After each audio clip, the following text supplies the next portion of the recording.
पितरों को श्रद्धा दें, वे शक्ति देंगे। इस पुस्तक में आगे गुरुदेव जी लिखते हैं कि पितृ संपर्क से लाभ ही लाभ। वाशिंगटन के किसी चर्च में श्रीयुत रेवरेंड आर्थर फोर्ड का भाषण था। मृत आत्माओं को बुलाने और उनका जीवित मनुष्यों के साथ संबंध स्थापित करने में फोर्ड की उन दिनों अमेरिका में वैसी ही ख्याति थी जिस तरह भारतवर्ष में अहमदनगर के श्री बीडी ऋषि और उनकी धर्मपत्नी की चर्चा रही है। श्रीमती रूथ मॉन्टगोमरी ने फोर्ड के बारे में अनेक बातें सुनी थीं। वह स्वयं भी अमेरिका की प्रख्यात महिला थीं और जीन डिक्सन के संपर्क में आने के बाद से आत्मा, मृत्यु, परलोक, पुनर्जन्म आदि पर विस्तृत खोज कर रही थीं। एक दिन एक लाइब्रेरी में उन्हें श्री शेरवुड एडी की प्रसिद्ध "आप मृत्यु के बाद भी जीवित रहेंगे" पढ़ी। उसमें फोर्ड की उपलब्धियों की विस्तृत चर्चा थी। श्री एडी विश्व के विख्यात लेखक थे। पूर्व में YMCA के संस्थापक भी वही थे। इसलिए श्रीमती रूथ मॉन्टगोमरी ने निश्चय किया कि जब एडी ने भी फोर्ड की उपलब्धियों को सत्य और प्रमाणिक माना है तो उनसे मिलकर निस्संदेह अनेक तथ्यों का पता लगाया जा सकता है। तभी से वे इस प्रयत्न में थीं कि कहीं फोर्ड से भेंट की जाए। सौभाग्य ही था कि आज फोर्ड स्वयं किसी आध्यात्मिक भाषण के संबंध में वाशिंगटन पधारे थे। श्रीमती रूथ मॉन्टगोमरी ने अवसर खोना ठीक नहीं समझा। वे फोर्ड से मिली और विस्तृत विचार विमर्श के लिए और समय की मांग की। फोर्ड ने 2 दिन बाद आने की स्वीकृति दे दी। 2 दिन बाद श्रीमती रूथ मॉन्टगोमरी फोर्ड से नियत स्थान पर मिली और उनसे पूछा, क्या यह निश्चित है कि मृत्यु के बाद जीवन का अंत नहीं हो जाता, वरन आत्माएं और गतिविधियां और क्रियाकलाप उसी प्रकार जारी रखती हैं जिस प्रकार जीवित मनुष्य? फोर्ड ने उत्तर दिया, मृत्यु के पश्चात भी आत्माएं दूसरे लोकों में जाकर बराबर आध्यात्मिक उन्नति के प्रयत्न में रहती हैं। जब तक मोक्ष की प्राप्ति नहीं होती तब तक उनका यह प्रयत्न बराबर चलता रहता है।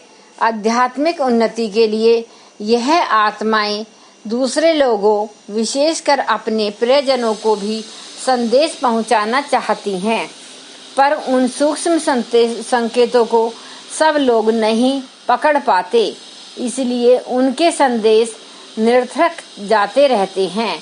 पर कई आत्माएं इतनी बलवान होती हैं कि वे अपनी बात किसी माध्यम से व्यक्त और लिख भी सकती हैं। श्रीमती रूथ इतनी आसानी से वह बातें मान लेने वाली नहीं थीं। प्रत्येक मनुष्य के जीवन में ऐसी जिज्ञासाएं उठती हैं, किंतु चिंतन के अभाव में, विश्लेषण अथवा प्रमाणों के अभाव में वह रहस्य मुंदे के मुंदे रह जाते हैं। एक बार बालक नचिकेता को भी ऐसी ही प्रबल जिज्ञासा उठी थी। उसने भी यमाचार्य से ऐसा ही प्रश्न किया था।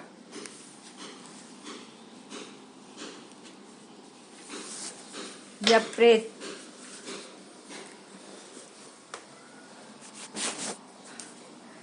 ये प्रेते विचिकित्सा मनुष्य अस्तित्व के नत्यमस्तिति चान्ये एति दिभाम मनुष्य शिष्टम ऋत्वहम वारणमेशम वरस्तृत्य। आचार्य देव, मरे हुए मनुष्य के विषय में बड़ा भ्रम है। कुछ लोग कहते हैं मृत्यु हो जाने पर भी जीव बना रहता है, कुछ कहते हैं उसका नाश हो जाता है। सो आप मुझे उसका निश्चित निर्णय करके बताइए सत्य क्या है।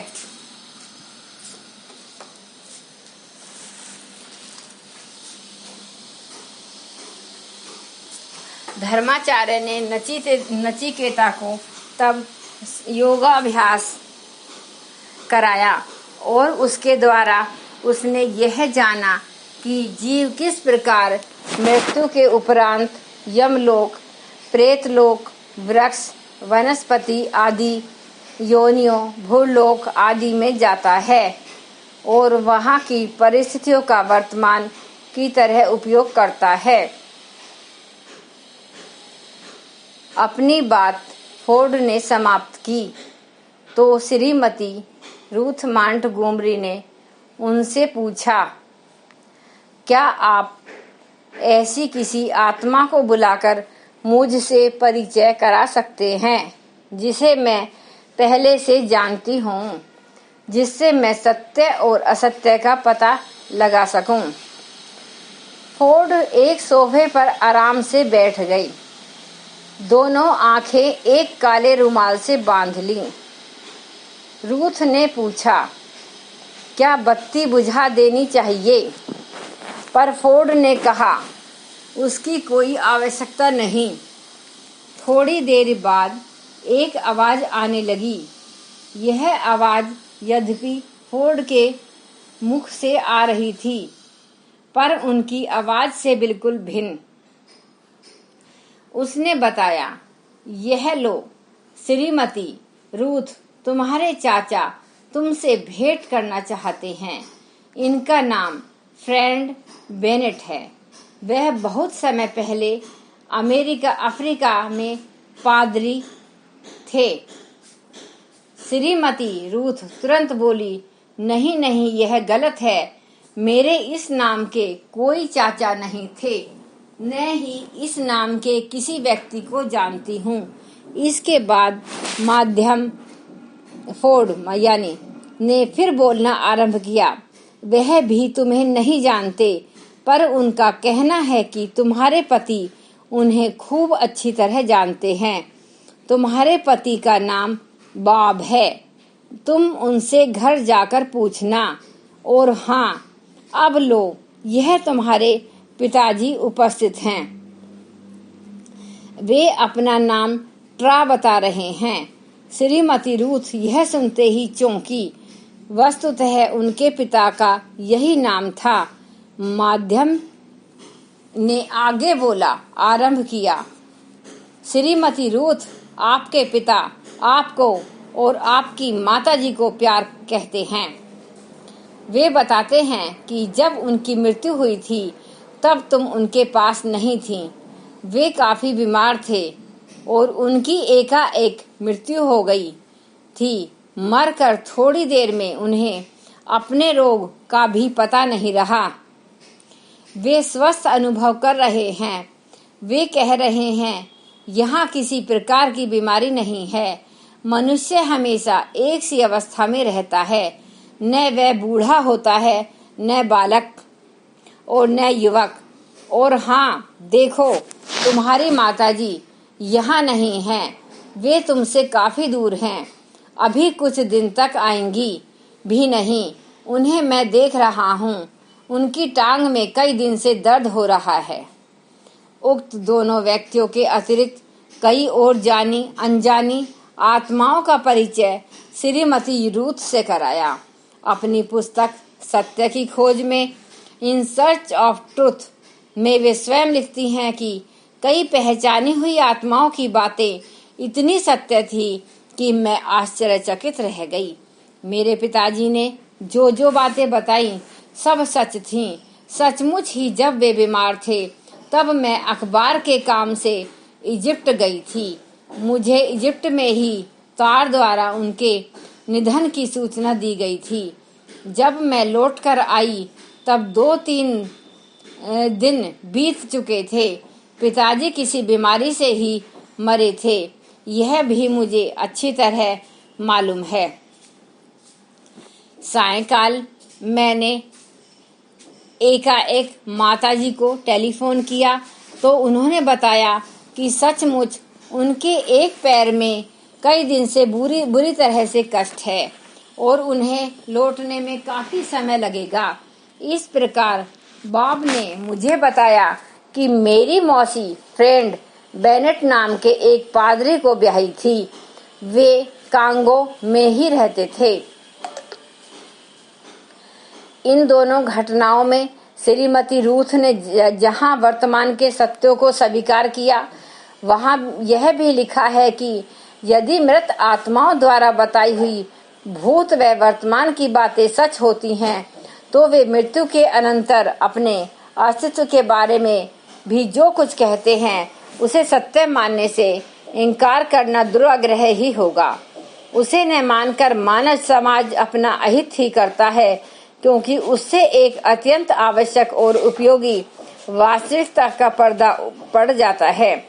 माध्यम के द्वारा मेरे पिता ने कहा, मैं कहाँ एक ऐसे रहस्य का उद्घाटन करता हूँ जो विश्व की सबसे बड़ी आवश्यकता है।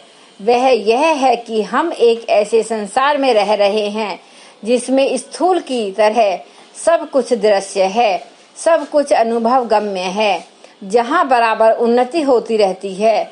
हम शून्य में नहीं रहे, पर यहाँ सबको मनोरंजन से रहना पड़ता है। यहाँ बेकार बैठकर कोई प्रसन्न नहीं रह सकता। जितना शरीर से काम कर सकता था, उससे अधिक काम मैं अब भी कर सकता हूँ। तुम जानती होगी, मुझे गाने का शौक था। मैं अभी भी संगीत का अभ्यास करता हूँ। यह बातें सुनने वाले को अटपटी अवश्य लगती हैं, किंतु देर तक अध्ययन और खोज करने के पश्चात मुझे इनकी सत्यता में अविश्वास नहीं रह जाता। यह शब्द स्वयं श्रीमती रूथ मॉन्टगोमरी ने स्वीकार किया है और उसके साथ अमेरिका की उस जबरदस्त घटना को जोड़ा है जिसके बारे में वहां बहुत दिन तक व्यापक हलचल मची रही। यह घटना भी फोर्ड ने माध्यम द्वारा बताई। जिस समय श्रीमती रूथ को मृत आत्माओं से परिचय कराया जा रहा था, फोर्ड जो मृत आत्माओं को बुलाकर उनसे संकेत प्राप्त करके रूथ को बताता था, ने बताया, आपसे कोई जज बात करना चाहते हैं। वह लेप्टे शहर में आपके घर के समीप ही रहते थे। एक दिन अचानक कहीं गायब हो गए। बाद में डूब जाने से उनकी मृत्यु हुई थी। उनका सड़ा हुआ ढांचा अब भी वहां पड़ा देखा जा सकता है।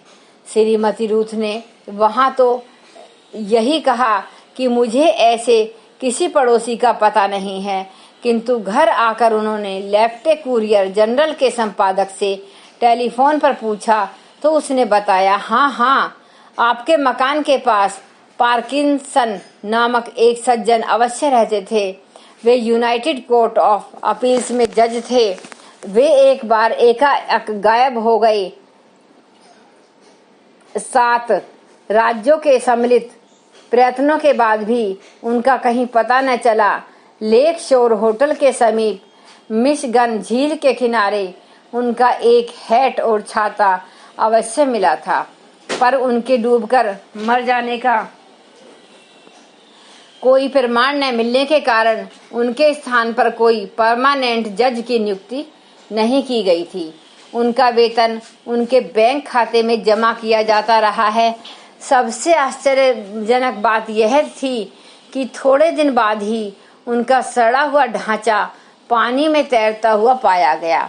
इन घटनाओं से इस बात की पुष्टि होती है कि जीवात्मा नहीं, शरीर मरता जीता है और मृत्यु के बाद भी जीवन का विकास क्रमबद्ध नहीं होता। गीता में भगवान कृष्ण ने भी यही बात कही, न जायते मृत्यते वा कदाचिन्याय भूतवा भविता वा न भूय, अर्थात यह आत्मा न तो कभी जन्म लेता है और न मरता है, और वह तो अजन्मा, नित्य, शाश्वत और पुरातन है। मरना जीना तो शरीर का धर्म है। शरीर का नाश हो जाने पर भी आत्मा का नाश नहीं होता। योग वशिष्ठ में लिखा है, न जायते म्रियते चेतनम पुरुष कवचित सपने संभ्रवद भ्रांत में पश्यति केवलम पुरुष चेतना मात्र से कदा कलेव नश्यति, चेतन व्यतिरिक्त तेव वद्यान्यकति पुभाम भेद। आत्मा न कभी जन्म लेता है और न मरता है, भ्रमवश स्वप्न की सी स्थिति का अनुभव किया करता है।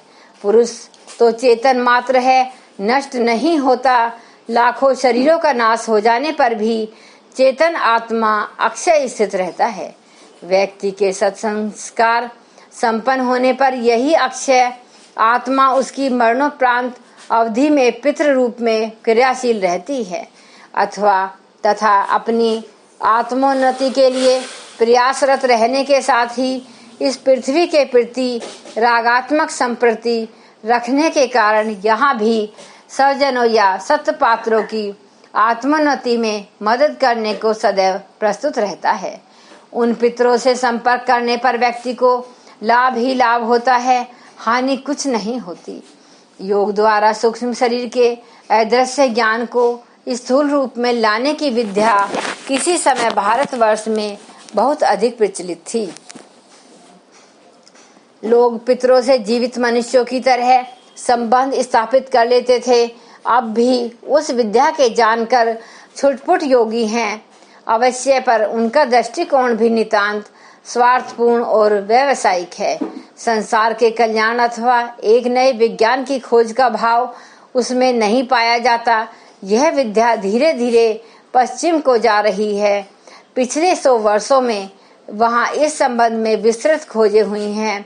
बड़े बड़े पदार्थों वेत्ताओं ने यह माना है कि मृत्यु के बाद चेतना दूसरे कोशों जितना रहता है।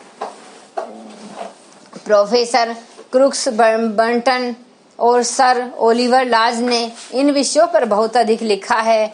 दिव्य प्रेत आत्माओं से लगभग देव स्तर का सहयोग प्राप्त किया जा सकता है। उनकी सामर्थ्य सवलभ होते हुए भी सूक्ष्म जगत से संबंधित होने के कारण कितनी ही बातों में कितनी बढ़ी चढ़ी होती हैं कि संबंध मनुष्य उस सहयोग से आशाजनक लाभ प्राप्त कर सकते हैं। प्रेतात्माओं की सहायता से अनेक लाभ मिल रहे हैं। धन्यवाद। मेरा सभी श्रोतागणों से अनुरोध है, यह पुस्तक पितरों को श्रद्धा दें, वे शक्ति देंगे। पंडित श्री राम शर्मा आचार्य जी ने इसको लिखा है और मेरा आपसे यही अनुरोध है कि आप खुद तो सुन ही रहे हैं तथा इसको जन जन को सुनने के लिए प्रेरित करिए, जिससे उन लोगों को भी ज्ञान प्राप्त हो सके तथा गुरुदेव जी की बताई हुई बातों पर अमल कर सकें। धन्यवाद। एक बार गायत्री मंत्र हमारे साथ साथ। ओम भूर्भुवः स्वः तत्सवितुर्वरेण्यं भर्गो देवस्य धीमहि धियो यो न प्रचोदयात्। जय गुरुदेव, जय माता।